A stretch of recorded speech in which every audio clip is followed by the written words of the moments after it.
इंदिरा गांधी भारत की पहली महिला प्रधानमंत्री थी और भारतीय राजनीति में उनका योगदान अतुलनीय रहा है।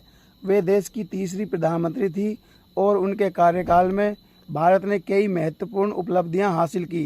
वे न सिर्फ एक प्रभावशाली नेता थी बल्कि एक दृढ़ इच्छा शक्ति वाली महिला भी थी, जिन्होंने कठिन परिस्थितियों में भी भारत का नेतृत्व किया।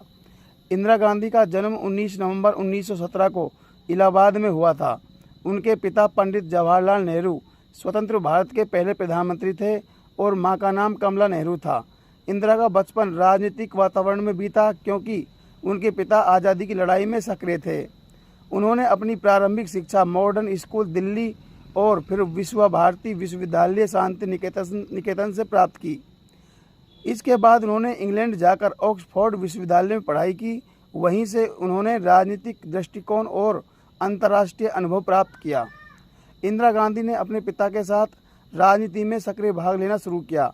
वे 1955 में भारतीय राष्ट्रीय कांग्रेस की कार्यकारिणी समिति की सदस्य बनी और जल्द ही पार्टी की मुख्य नेता बन गई। 1964 में जब लाल बहादुर शास्त्री प्रधानमंत्री बने तब उन्होंने इंदिरा गांधी को सूचना और प्रसारण मंत्री बनाया। 1966 में लाल बहादुर शास्त्री के निधन के बाद इंदिरा गांधी को प्रधानमंत्री चुना गया, लेकिन जल्द ही उन्होंने यह साबित कर दिया कि वे एक मजबूत और निर्णायक नेता हैं। उन्होंने 1971 में पाकिस्तान के साथ युद्ध के दौरान भारत का नेतृत्व किया, जिसके परिणाम स्वरूप बांग्लादेश का निर्माण हुआ।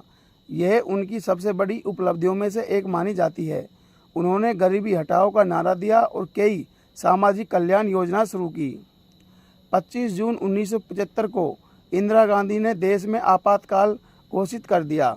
इसका कारण विपक्षी आंदोलन, अदालतों का हस्तक्षेप और आंतरिक अस्थिरता बताया गया। इस दौरान प्रेस की स्वतंत्रता पर रोक लगाई गई, विपक्षी नेताओं को जेल में डाला गया और नागरिक स्वतंत्रताओं को सीमित किया गया। इस फैसले की काफ़ी आलोचना हुई और 1977 के चुनाव में कांग्रेस को हार का सामना करना पड़ा। 1977 की हार के बाद इंदिरा गांधी ने दोबारा राजनीति में वापसी की। 1980 में हुए आम चुनावों में कांग्रेस को प्रचंड बहुमत मिला और इंदिरा गांधी फिर से प्रधानमंत्री बनी। उनके कार्यकाल में ऑपरेशन ब्लू स्टार 1984 को अंजाम दिया गया, जिसमें स्वर्ण मंदिर में छिपे खालिस्तानी आतंकवादियों के खिलाफ सेना भेजी गई। 31 अक्टूबर 1984 को उनके ही सिख अंगरक्षकों ने उनकी गोली मारकर हत्या कर दी। यह उनकी नीतियों, विशेषकर ऑपरेशन ब्लू स्टार के कारण हुआ। उनकी मृत्यु के बाद पूरे देश में सिखरोधी दंगे हुए। इंदिरा गांधी एक करिश्माई नेता थी। उन्होंने भारतीय राजनीति को एक नई दिशा दी। वे न केवल देश की पहली प्रधानमंत्री थी बल्कि उन्होंने वैश्विक मंच पर भी भारत की एक मजबूत छवि बनाई। इंदिरा गांधी की जीवनी संघर्ष, दृढ़ संकल्प और नेतृत्व का प्रतीक है। उन्होंने यह साबित कर दिया कि एक महिला भी पुरुषों के वर्चस्व वाले राजनीतिक क्षेत्र में उत्कृष्ट प्रदर्शन कर सकती है। उनके योगदान को भारतीय इतिहास में सदैव याद किया जाएगा। वे आज भी भारतीय राजनीति की सबसे प्रभावशाली नेताओं में से एक मानी जाती है।